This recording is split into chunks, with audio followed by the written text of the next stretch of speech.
So, good afternoon, everyone, and welcome to this conversation with Kader Attia, the artist behind the most recent addition to the sculpture park, Whistleblowers. Just some practical information. There's coffee served from Bedehuskjele. It's a prayer house pot, a kettle. And we'll be talking for about 45 minutes, and then we will open for a Q&A session after that. My name is Flatmo, and I'm the director of the Christen Sveaas Art Collection. And for the last 14 years, I've been fortunate enough to work with artists such as Kader on realizing their visions here in the park, and keep the ambitious sort of strategy that we are working on to make it into a true sculpture landscape. Dear Kader, thank you so much for joining me today to talk about your work and share some insights about your approach and your thinking. You have exhibited extensively in prestigious venues around the world and are the recipient of rewards such as the Prix Marcel Duchamp and the John Miro Prize. You are also a curator, and in 2022 you curated the Berlin Biennial, and you are currently in residency in the Louvre Museum in Paris alongside Elizabeth Peyton, a 2-year residency. I wanted to start by playing this piece of music that you heard by the Danske Strykequartet, and this was a piece that was played live during the unveiling of the sculpture in August. It's an original composition based on northern traditional music and folk melodies. The title of the piece is Stormpolskan, Stormy Dance, and polska is a dance that is traced back to a dance performed in Polish courts, maybe also relates to the Polonaise, as we all know. And what this contemporary composition illustrates is this exchange and travel of artistry through time, of local traditions inspired by cultural exchange across borders. And your own work of art is linked to history, the history of two cultures, the French as your native country, and Algeria as the country of origin for your family roots. Could you perhaps start by telling us a little bit about your upbringing and how that came to shape your entry into art? Thank you very much for the question, and good afternoon everyone. And thank you also for this wonderful way to welcome a space for a conversation. I'm a very strong coffee drinker, so I cannot be more happy now. And Jacques Prévert used to say, Jacques Prévert is the French poet, used to say that happiness is at the bottom of a coffee cup. And there is this image of Jacques Prévert on a table alone in the Jardin du Luxembourg, sitting. I think that kind of, recherche du bonheur, so looking for happiness, for me has been possible through art, definitely. I remember that I lived lonely experiences of like Prévert on his terrace. I remember very well one experience that I quote quite often, but it's a significant one. It was very early morning in Paris. I was going back from parties, and the wind was blowing an empty beer can on the ground, on the asphalt, on the tar, and rolling these cans was making a sound. I was very struck by this sort of unexpected poetical moment of nature merging with the urban environment that was at the definitely a basis of the destruction of natural environment. And I think the simplicity of this sort of very selfish pleasure, like I said with Prévert, like we could, is for me definitely why I went into art, because of course art is as a collective also a dynamic. It's also the window for selfish pleasure, the plaisir for the self. Mm-hmm. So I mean, I know you come from a family of 6 children, so you escaped the home, you went partying in Paris, and you 7. 7, and you discovered art by escaping the family then, in your own experiences. Yes, yes. I also discovered art like even when I was a kid, because my brother and sister were very close in age than me. And 7 is indeed like there's one who stay alone. And I very early, of course, I remember built my own toys with what I could find in the street, in the garbage. I was very much someone, interested. I mean, not interested, but naturally willing to build something. To sort of externalize my own feelings into object, into toys very early. Mm-hmm. And art, I remember that I was walking in the market when I was a teenager, and there was just in front of the door, just in front of the booth where we were selling shoes, there was the library. The name was Elsa Triolet Bibliothèque. And I had to open the crate with the guy, but I was not supposed to stay during the selling time, which was from, 9 to noon. And then I had to come back at noon to repack the stuff. During these 3 hours, I was in the library. Wow.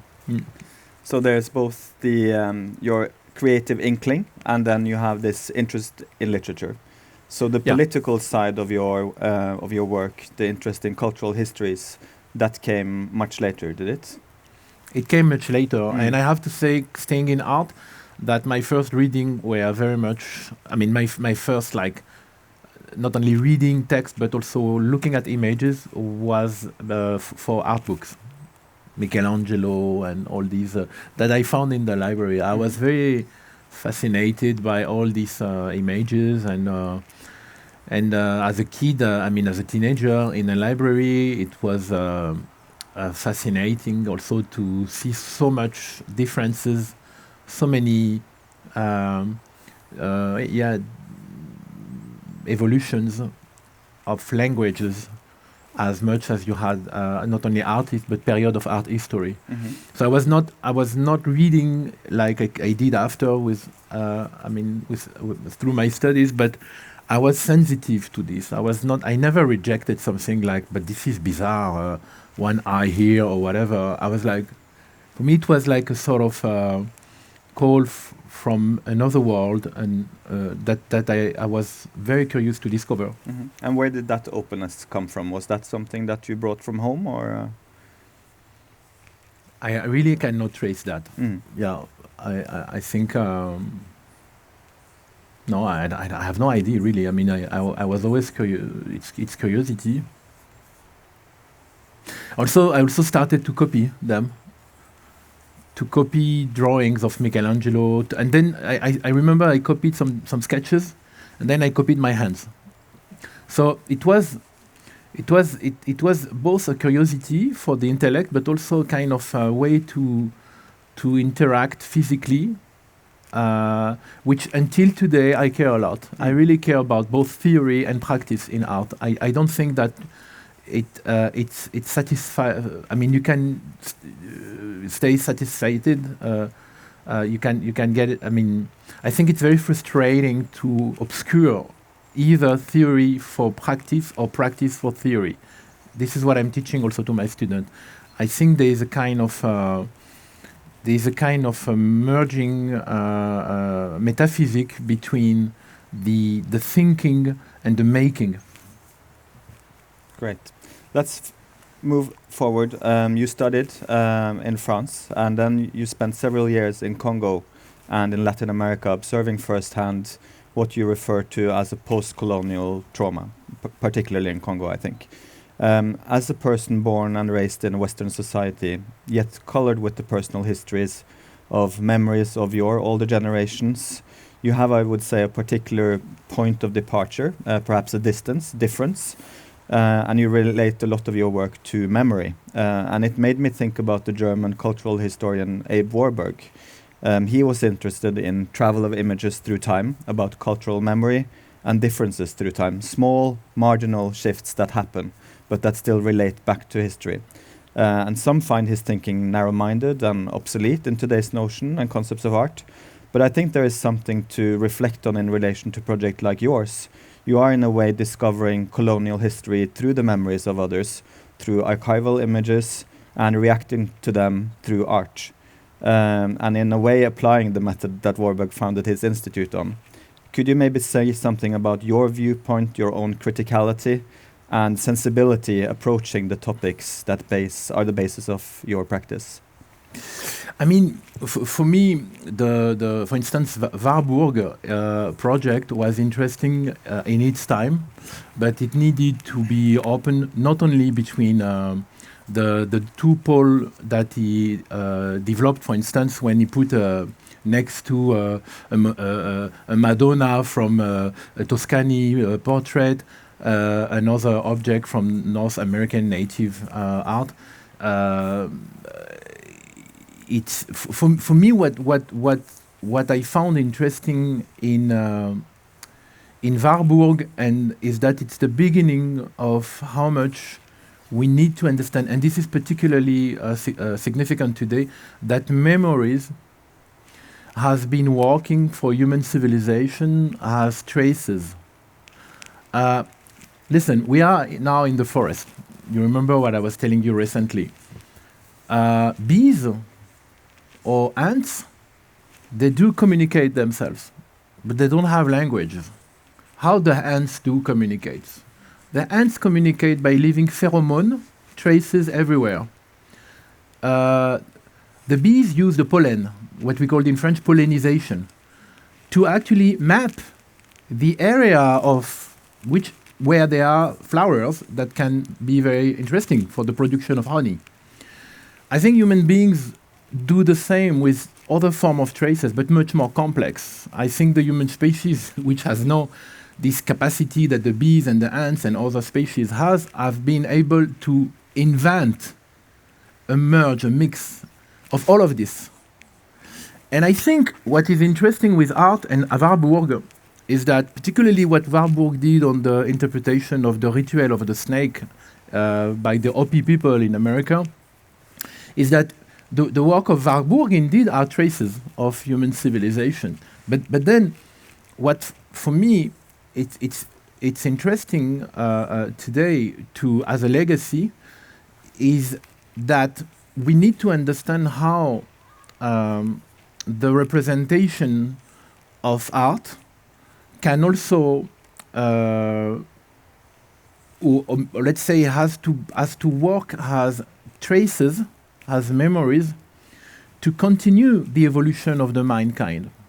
Why I'm saying this? I'm saying this because we live in a time where basically this memorization has become the center of industry. There is an industry of memorization today with basically digitization of the society. Algorithmic governance, like some philosopher says, are collecting data constantly. So our memories are not anymore in our brain. The memories that we are sharing right now here is actually, particularly with the young generation, deported, let's say, online, virtually, and because it's not anymore within a society, we do not control the possibility of debate, of creating, of inventing, of confronting ideas. And that's why for me, in all my work, I'm always like trying to bind the let's say, because you spoke about Warburg, the legacy of this time where the representation was a kind of... Warburg has summarized the human civilization in the 20s. Mm-hmm. But what we have to understand is that now if we look toward the future, we have to keep a leg in this past in order to understand the stake of the future and be careful. For instance, with this kind of assembly, I cannot be more happy because I really do believe that the experience of art is physical. We have to be present. We have to experiment the art physically and not virtually, proxy screens and electronic device, and the worst, proxy our memories that has been actually coded somewhere, making us, I don't want to get into too complex terms, but let's say making us ignorant about all the potential that we do have. So that's why, for me, to summarize this, I think I summarized. Okay, we're moving on to a topic that is very close to your heart, and that is repair. And I was surprised when I came today to see that there is repair going on with one of your sculptures. I think a branch fell and it broke a piece of your one of the clusters of blue glass, and so it was a perfect introduction to talk about repair. And what you say, you had a very Kader had a very famous work that sort of made you noted as an artist at Documenta in 2012, which is called The Repair. And it was looking at images from the First World War of war damage and repair. And I mean, back in the 1918, or during that war, they didn't have the same refinement when it comes to surgical repair. And so a lot of these images are incredibly brutal, very disturbing to look at. But you had this approach where you looked at human repair from an object repair perspective, looking at Asian traditions of highlighting repair as something beautiful, as a part of the trace, as you mentioned, as part of the history. Could you say something about repair, and also how that relates to whistleblowers? And we can move into it, but I think that moving on from physical repair to, as we were talking in the car, about invisible repair, and whether that is maybe the link between your previous works of art and whistleblowers, which in a way maybe marks a new direction in your artistry. Mm-hmm. Well, I started to be very interested by the repair as a concept beginning of 2000 through researches, which brought me to discover that an object I had, which is a fabric made of raffia from Congo. So I don't know if you know this material, but it's kind of vegetal ochre, yellow ochre material, which in some areas has the French colonial toile de Vichy patches stitched on it. And the exquisite quality of this fabric, it's an embroidery fabric from the Kuba people, has integrated these patches in a very decorative way. So I kept this object for years, because it's beautiful. It was a present by a friend, Armand, who was from the Kuba people. He used to belong to his aunt. He said, as an artist, I know you might like this, because even for us, it's bizarre. And one day, 4 years after, I flip it. I have to flip the fabric, and I discovered that behind each patch, there was a tiny hole, probably made by an insect or mouse or whatever. For me, this was like a conflagration in my mind. I discovered that that actually this object was not a decorative object. The intention was not only aesthetic, but was ethical. It was a repair.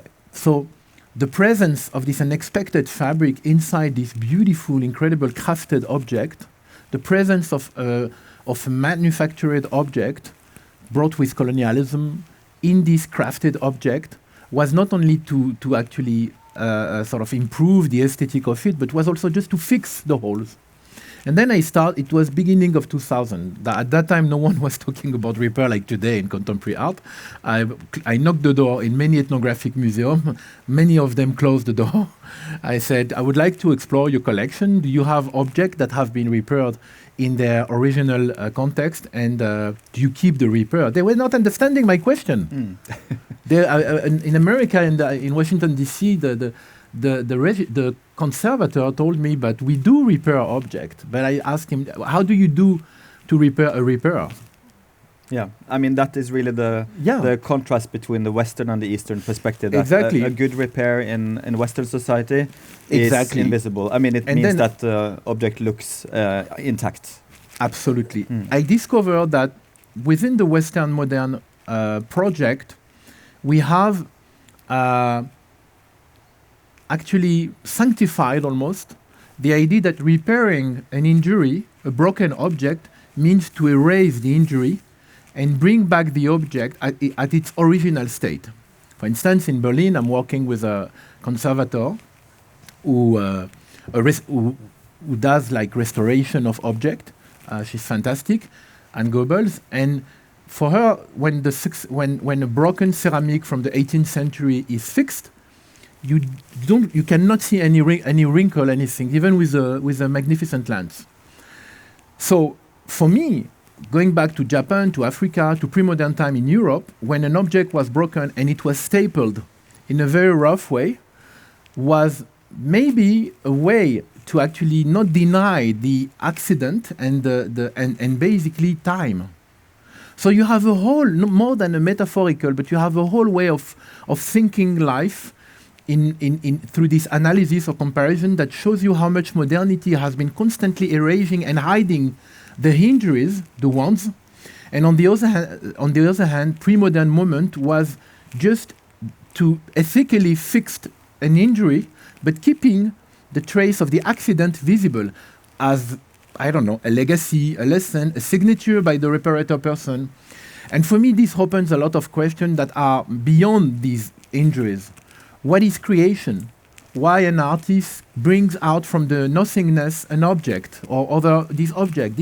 Why we pull out from the nothingness, and you have no idea how painful it is creating. And if there are artists here, they will tell you something. Because after the creation, then the world is not anymore the same. There is this work.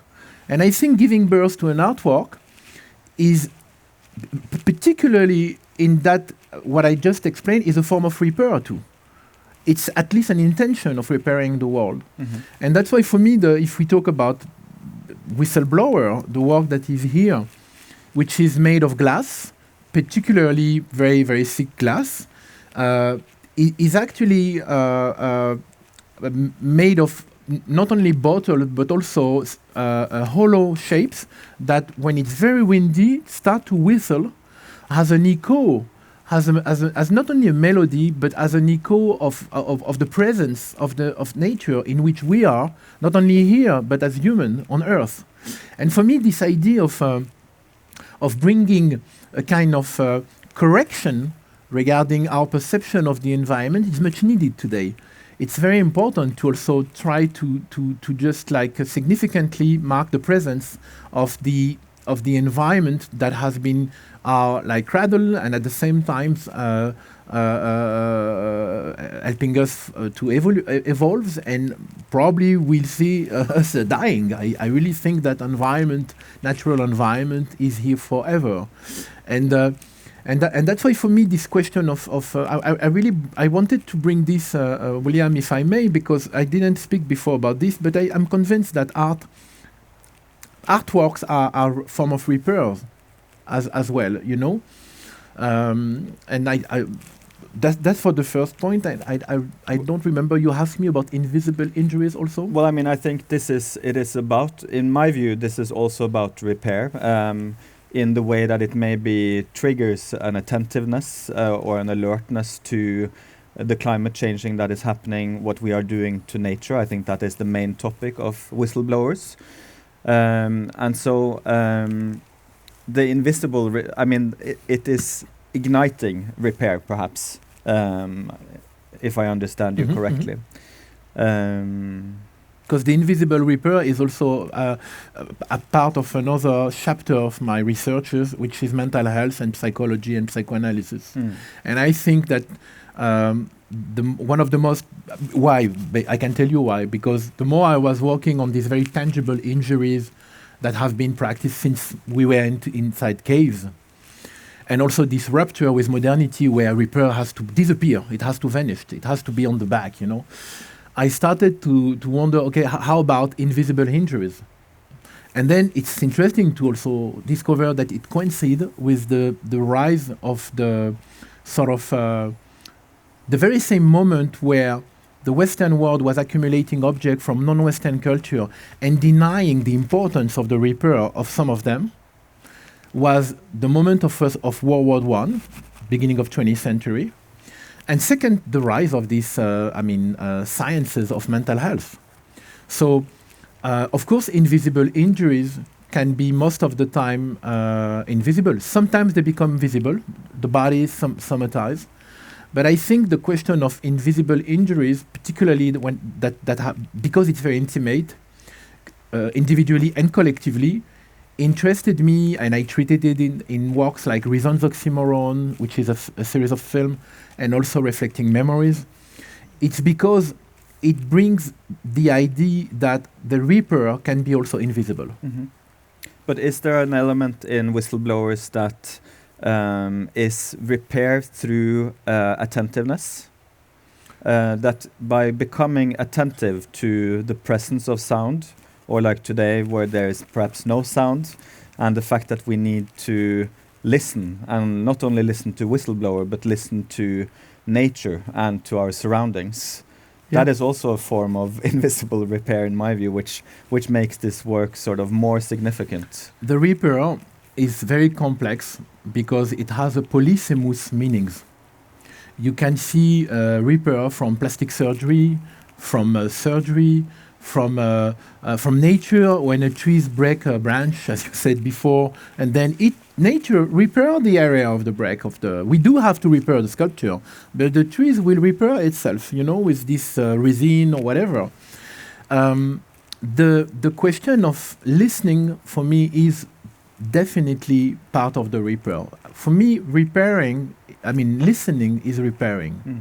And in a society where there is so much cacophonia, where we do not listen each other anymore, when you have a work that invites you to listen, when it's windy or not windy, brings you into a sort of an attitude of, and in attitude, there's the beginning of attention, calls your attention to actually listen. And by giving this attention moment, even if it's very short, you actually repair. Because attention is also a process that, in many ways,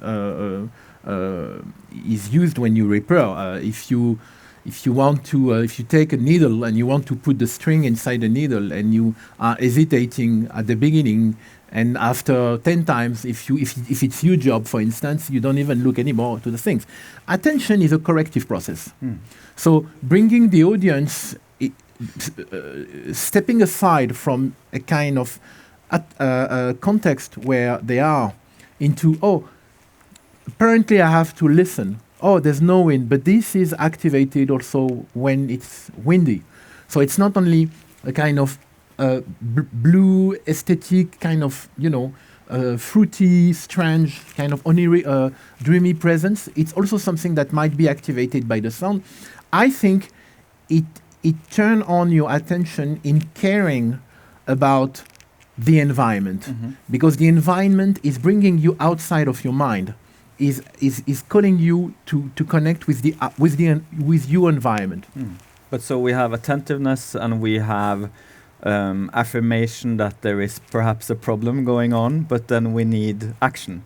And I think you mentioned earlier, as an artist, you give birth to these artworks that did not occupy a space before. And at dinner yesterday, we were talking about Renaissance, and especially the last term of that word, naissance, birth, and that it is a painful experience, and that in order to gain growth, a baby grows after birth, there needs to be pain. And in terms of our climate problem that we have, I think that it needs to be painful for us to fix it. Could you maybe say something about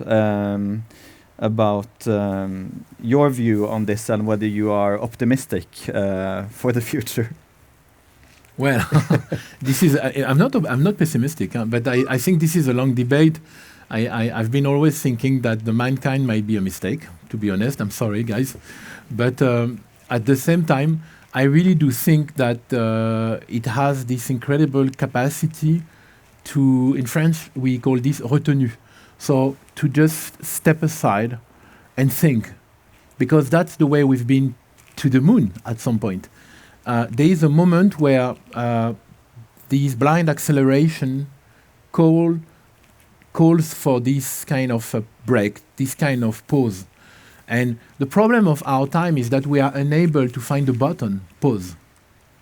We had the COVID-19, which was a pause. We all enjoyed it, and then it's back to normal, you know. And I think that when you talk about pain, maybe not in Norway, but in many countries where you travel, you can see that the care about the environment is absolutely not respected at the very basic level of selecting the garbage, for instance. And I think, why? First, before judging them, I'm like, why? I mean, when I go to Algeria, I'm like trying to understand why you guys are throwing this everywhere. It costs nothing to just select your garbage, you know? And I think this pain, psychological pain you were talking about, is also part of this almost imperceptible space of just making an effort to withdraw from this delusional comfort zone that modernity and neoliberalism is putting you as a consumer, like the king consumer, you know. I think to change a group like us, it's easier than 38 millions of people. I'm talking about social behaviors. But at the same time, because I think that we as humans are also the product of paradoxes, there might be in the agency of human beings this kind of survivance retenue that will save us. I do believe in this. That's why I said actually I'm not pessimistic, but of course the bill will have to be paid at some point because it's dramatic, and that's why I think maybe it's a way to it's not a way to sort of avoid the problem, but I really do believe that art, exhibitions, or live concert, I mean experiencing culture live, where you have to physically leave your home and comfort zone and share collectively your attention, is actually what probably can save us. Because the worst that is happening today is this sort of externalization of memory that has become digital and then disintegrated us from the social life, from the social arena, from the social dynamic, from this map I was talking about before. If we get completely swallowed by the digital governance, then we won't care anymore about the natural environments, because we'll be,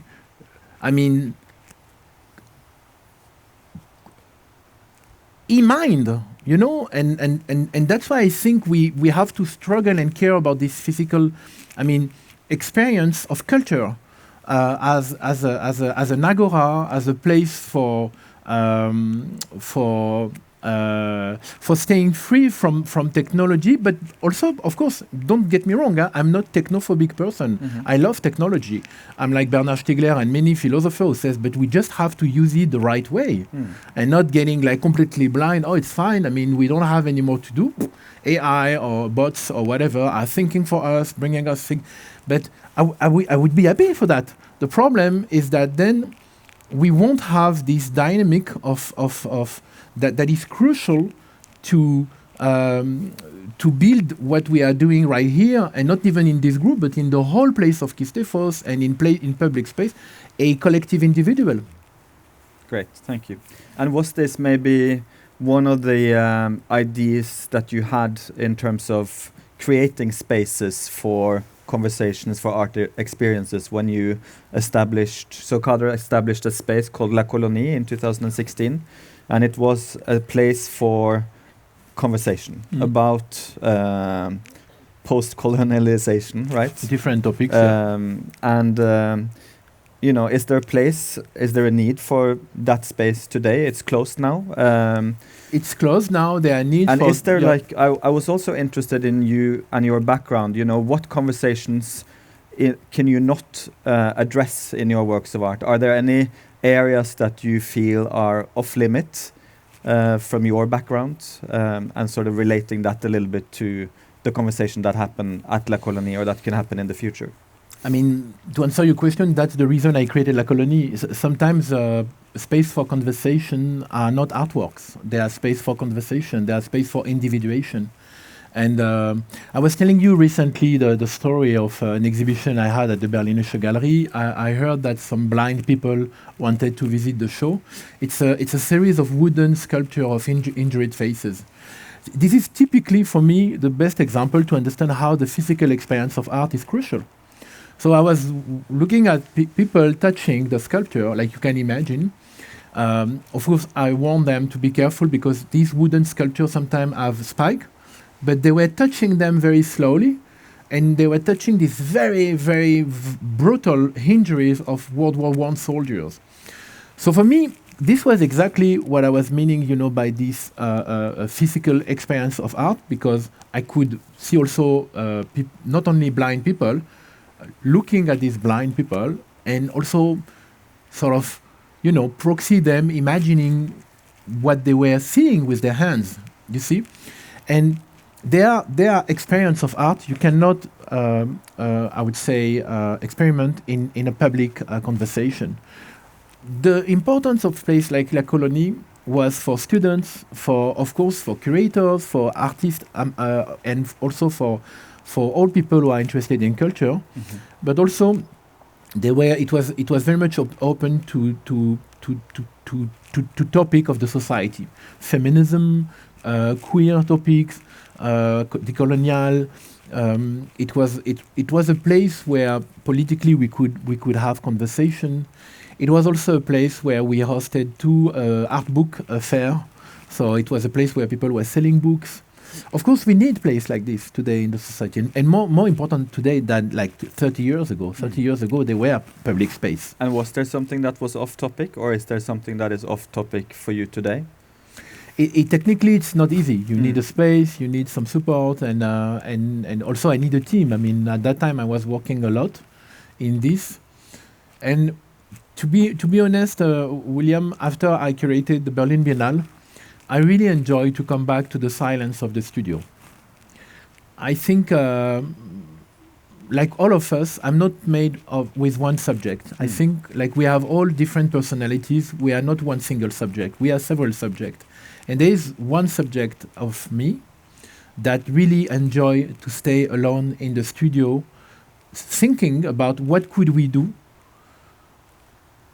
I would say to continue the collective conversation through texture, through matter, through tangible experience, and I needed this. I mean, because public art like Whistleblowers, for instance, is a very generous platform to reach a new audience and create new ideas. For instance, is this something? I mean, we need to talk about your upcoming project for Kistefos as well. I want you to describe a little bit your thinking about going into, the forest in Norway. It's very far removed from where your practice usually happens, and so maybe take us through a little bit the idea of the Coombs, as the working title is, how that came about and why it is relevant for a place like this. Whistleblowers, I think it's easier to understand why this works here, but the Coombs maybe less so. So maybe you can share something about that. Well, the Coombs is definitely back to the silence of the studio, because I don't know about the other artists. I always say that each artist has its own universe, but as far as I'm concerned, I'm sometimes using my art as a therapy to dig into my past, and the story is very clear. I mean, at the end of the 70s, my father, who was a fan of Algerian Revolution, was always telling me that we have to go to Algeria. We were in France at that time. You will see the socialist revolution is amazing. Supermarkets are full of cheese, everything, fish. So it was like, arriving in paradise. And one day I was there, and he brought me to the supermarket, which there was like 2 supermarkets in all Algiers. The name was Souk al-Fallah, which is the market of the happy guy. And I remember that we entered in a sort of warehouse with a fluorescent neon light, and there were like huge baskets very big baskets, like bigger than the whistleblowers, and all of them were full of combs, but the combs that you use to remove the insect of the heads. Lusekammer. So I was very young, but I was like, they have only this? And he said, do not comment. Huh?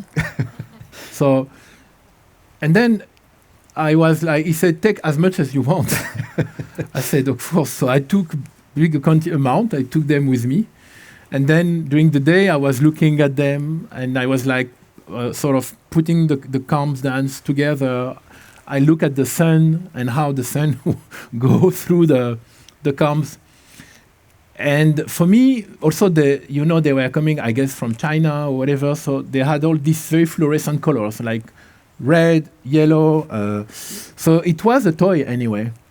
So this stays until today in my mind as an experience of how you can turn a kind of deception, into an incredible things. How much you can turn reality actually into a virtual, dreamy reality, and probably it's answering. I never thought about this, William. Thank you. It's like a therapy, this. But probably it's the beginning of my art journey, this moment. Okay. Yeah, I think so. Fantastic. Yeah. I think you were saying the first time that you came to Kistefos that you wanted something that spoke universally, that related to our perception of light. So I think that also plays into the sculpture. And you were talking about, man's earliest form of depicting shape through looking at the shadow of a hand on a wall and trying to trace it. And so I think that was definitely like site specific, but you're also talking about the fiction of an ideal. No, it's also the light. I mean, what struck me when I came here for the first time, but also I always look at the sky. I always look up. It's the way that the sun was going through the leaves. How much it reminded me this sun going through the combs, and because it's like kinetic, If you remember kinetic art, there are a lot of things that are moving. Moves, right? Yeah, because of the light between the lines. How are we doing for time, Kari? Are you here? 5 more minutes? Okay. So I wanted to ask you one question, and because I'm curious personally. You are in the Louvre, this fantastic museum. It's in a way a custodian and a safe full of the conquering of France and the amassing of beautiful objects. And it's interesting for me that you, as an artist that look at post-colonial history, sit there and think and work. Could you say something about that experience? And were you hesitant to accept the residency, or was it like, yeah, sure, I'll go to the Louvre? Will there be a critique at some point? It's the Louvre. The Louvre, as you mentioned, is a city inside Paris. There are 2,000 people walking, and actually, which is interesting, most of them are underground. We don't see them. For me, when they invited me, of course I wanted to think about it, because the Louvre has also a lot of problem in terms of representation of feminine subject, for instance, like the whole Western painting classic. I'm saying of the non-Western, non-white people, etc. But at the same time, the Louvre is part of my education. As soon as I left the Bibliothèque Elsa Triolet, because I was reading this painting from Delacroix, Musée du Louvre. So I went to see. So I had some traumatic experience, but I think, there is something that when I was a kid, I look at the Disney movie Merlin the Magician. And at the end of the movie, Merlin is fighting against the witch. So he does something, a spell, and then she does worse, and then he does. So he transforms himself into, I don't know which animal, and then she ended up by transforming herself into a dragon, and she burned Merlin. I was like, oh, she killed Merlin, Merlin died. And suddenly, the dragon started to cough, and cough, and cough again, and cough. Merlin has transformed itself into a virus. I think the strategy of the virus is definitely the most interesting when you struggle against a massive monster. You have to be very small and try to change the world from this size, you know, and also to shine by staying at your position. Mm-hmm. And from within. And from within. Mm-hmm. And that's why for me, I'm thinking now, like sometimes I'm in the Louvre now, like incognito. I'm like any person walking, but I'm not looking at their work, I'm looking at the people. I asked one day to be alone by night in the Louvre, and I was thinking that would be nice to have a glass of wine with someone here by night inside the Louvre, just sitting in front of painting.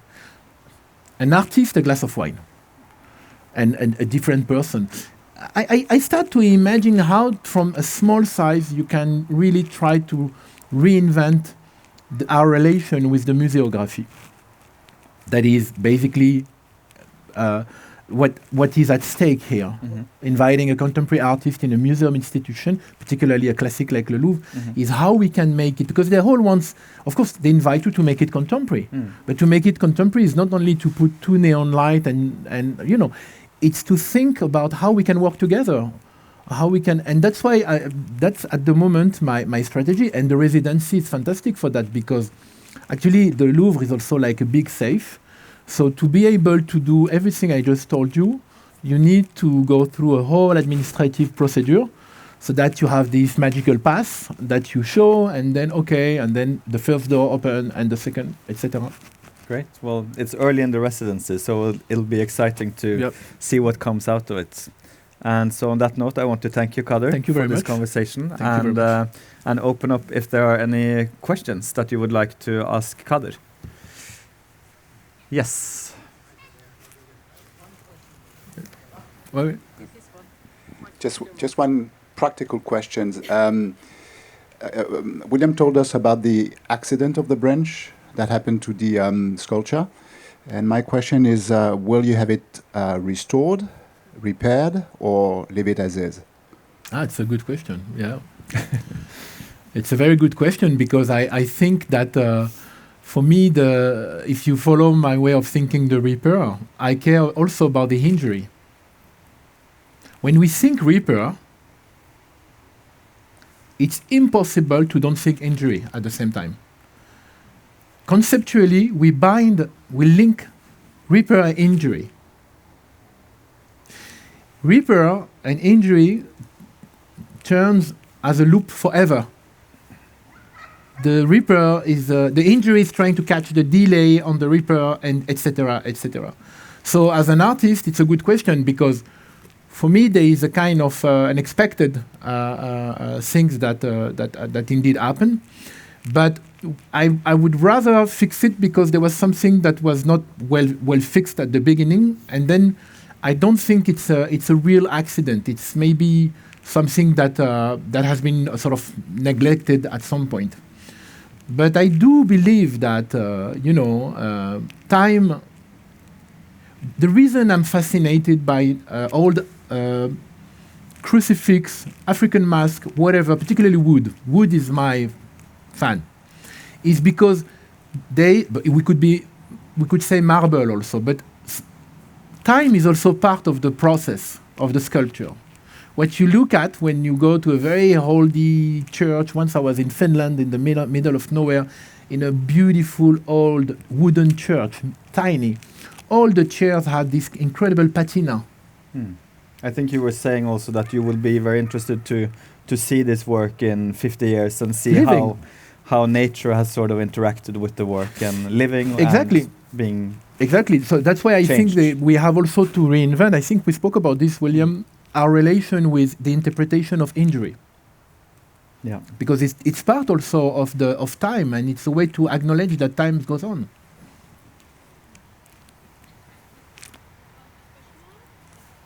Any other questions? Yes, Liva? First, thank you so much. No, it's been really interesting to listen to you. And you mentioned Bernard Stiegler as like a thinker that you're interested in, and I'm very curious, are there other important references for you in your work when it comes to all of these different topics that you're working with? I mean, of course, yeah. Like talking about Bernard Stiegler, I cannot avoid to mention Shoshana Zuboff, because she's the one I think the most interesting on how she wrote a book called Surveillance Capitalism, that is that influenced me a lot in my thinking of technology and how we have to be aware of what is happening today. I like very much also the Senegalese philosopher Souleymane Bachir Diagne, because we're also very close. I did a lot of interviews with him and talking about the repair. I mean, we had also a lot of dialogue. Last but not least, the psychoanalyst Karima Lazali. She's super interesting. I know her also, and I can, yeah. If you have an email or on the Kistefos website, or if you think one day to ask to the artist a bibliography, I'll send you some names. Thank you. A quick follow-up on this, actually. First, thanks to both of you for this really nice talk. At the beginning, you spoke a bit about this distinction between practice and theory, and my question would be, where do you think this is going? To me, it sometimes seems there's this gap of disconnection between, this is the work, this is what we care about as a kind of object, and then a kind of theory practice that can be quite disconnected from any material objects. So what's your perspective on where this is going? I mean, thanks for asking me the question, because I will answer myself. It's maybe other artists will say differently, but I really like the idea that the praxis limits start where the theory start, and where the theory limits start where the practice start. And this is what I'm teaching to my students. Mm-hmm. When you have no inspiration, read. Go to see some Tarkovsky or in Mark Bergman film or whatever, but go to somewhere else. And when you have frustration of reading so many theory that like you feel they're turning in loop, and they are, in French we said hors sol, disconnected and blah, blah, blah. Take the earth, throw yourself naked here and turn around in the water. I don't know, live physically. Take the wood, start to sculpt. Enjoy the matter, enjoy the tangible extension of your mind, actually. And for me, this is very important. Yeah.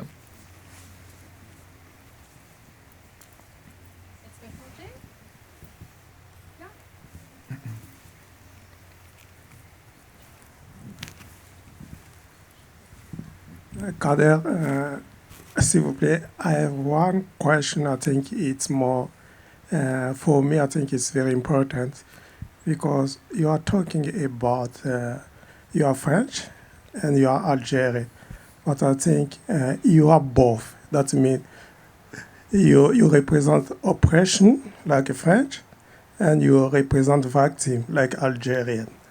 And to your work, you are talking a lot about repair and colonialism. And just wondering if it's some connection to both colonialism and repair. En fait, je suis désolé pour la question. J'arrive pas à comprendre vraiment le sens. Ouais. En fait, dans mon sens, c'est que le colonialisme représente l'oppression. Mm-hmm. Et puis la réparation, donc ça veut dire qu'on devrait réparer ce qui a été fait pendant le colonialisme. C'est ça mon point de vue en fait. Mais c'est très bien. Écoutez, I'm going to answer in English for the audience. I think, thank you for the question, and to bring this complexity that how much colonialism has been, is calling today for repair. I have to do a little bit of genealogy, how I came into this concept of repair before the discovery of this fabric, okay? During many years, I was fascinated, since I'm a kid, by using found material and creating objects with them. And then I discovered that, particularly, I started to discover this with the jewels of my grandmother. My grandmother, during the war for liberation, was resistant, and her job was to collect jewels by young brides in the 50s of the mountains where we lived, and accumulate them in a place. The place still exists today. It's we have a farm on top of a hill. It's behind the hill. There is a cave. After 3 months of accumulation of these silver jewels, the jewels disappeared. They were actually taken by soldiers of the Independence Army, the FLN. After 6 months, this amount of, it was a practice that was quite famous in the region where we come from, the Ores area. The story is a bit long, but it's important to understand, to answer your question. With donkeys, they used to bring all these silver jewels to Tunisia, where the FLN has its headquarters. But to cross the border was very dangerous because there were mines, a lot of mines. These jewels were melted in Tunisia to make silver stick to buy Kalashnikovs. So I got the story by my grandmother and my mother. And my mother told me like 15 years ago the story because I was fascinated by, I still have them, by jewels that were left by my grandmother, few of them, which has on the one side a decoration of local stones we find only in Kabylia, the red coral, and on the other side it's the head of Napoleon. So they were coins. So I discovered that any oppressed people, talking about oppression, even if it cannot struggle because of the power of the system that is occupying it, develop naturally, instinctively, form of resistance that I call reappropriation. So before to ended up into repair, I was fascinated by what I call reappropriation. And then through my researches, I discovered that you find reappropriation in many places. The fabric I was talking about before is a form of reappropriation. It's a silent sign of revolution. The Brazilian poet Oswald de Andrade has theorized in a beautiful way this saying, calling this cultural anthropophagia. So that the Tupi people were eating their enemies to vomit to their faces. It was a ritual. And he said that when the colonized subject is actually reusing found material to create new creation, it's a way to vomit at the face of the occupant its resistance. I lived in Congo, Brazzaville for 4 years, and I found many teke and kisses which eyes were buttons of colonial suite. You know, many objects that you find in Central Africa, like there are masks in Congo also, but also in the Chokwe people, who are made with red fabric. I discovered after that this red fabric was actually the pants of tirailleurs Senegalais who fought during World War I. And because they came back home, because as we know, World War I was a butchery, only few of them came back home. They were considered like gods, at least with the magical power. So the question of oppression for me, always, I think it's a very big mistake of the colonizers to think that a people can accept forever the occupation. There is always an agency that grows out from the soil, and this reminds the work we showed at Art Unlimited this year. And I think it's extremely important to understand that before revolution, there are signs, and those signs are invisible. And basically, we could even call them invisible repair, because I mean, when I did this as an artist. But one day, I don't know if you know this scholar, Kobena Mercer, who told me your dual analysis is very interesting, because indeed, in the many occupied society, from Morocco to Indochine, I found needles for the hair in Thailand and Vietnam, beautiful object of silver, on top of which you have a French coins written Colonie d'Indochine. In Vietnam, I found combs, talking about combs, made with B-52 plane that have crashed. These are what I call the signs of reappropriation, and that's really, thank you for your question, because it brought us even before the Reaper to say how much you don't come with a concept like this. We are the object of a very long reflection that for me, I think it's part of human nature to have this capacity to, like what we see here, to grow out of the ashes. Fantastic. Well, on that note, I think that will end. Thank you so much, Kader.